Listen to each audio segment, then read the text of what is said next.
अगला है निश्चयवाचक सर्वनाम। जो सर्वनाम किसी निश्चित व्यक्ति या वस्तु का बोध कराते हैं वो निश्चयवाचक सर्वनाम कहलाते हैं। ठीक है, यानी कोई भी इंसान या कोई भी ऐसा सामान जिसके बारे में हम बात कर रहे हैं और हम श्योर है, हम एकदम श्योर है कि हम उसी चीज़ के बारे में या उसी इंसान के बारे में बात कर रहे हैं, तो वो निश्चयवाचक सर्वनाम के अंतर्गत आता है। ठीक है, यहाँ पर कुछ एग्जाम्पल्स देखिए। निश्चयवाचक सर्वनाम के कुछ एग्जाम्पल्स मैंने यहाँ पे लिखे हैं। जैसे यह मेरी किताब है, यानी मैं किसी बुक के बारे में बात कर रही हूँ और मैं एकदम श्योर हूँ कि वो बुक मेरी है।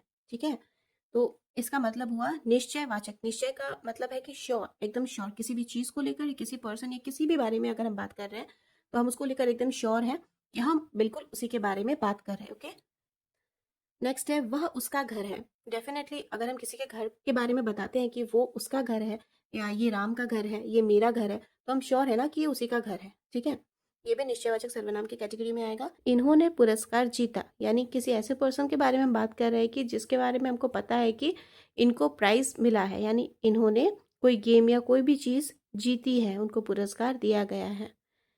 उन्हें इनाम मिला, यानी किसी के बारे में जिसको इनाम मिला है उसके बारे में हम बात कर रहे हैं और हम बिल्कुल श्योर है कि इनको इनाम दिया गया है या मिला है। इसे संभाल कर रखो, किसी भी इंसान को हम कोई ऐसी चीज़ दे रहे हैं जिसके बारे में हमको पता है कि ये चीज़ काफ़ी इम्पॉर्टेंट है और इसको संभाल कर रखना भी ज़रूरी है, तो इसे संभाल कर रखो ये भी निश्चयवाचक सर्वनाम की कैटेगरी में ही आएगा, क्योंकि हम उस सामान को लेकर बिल्कुल श्योर है कि इसको संभाल कर रखना है।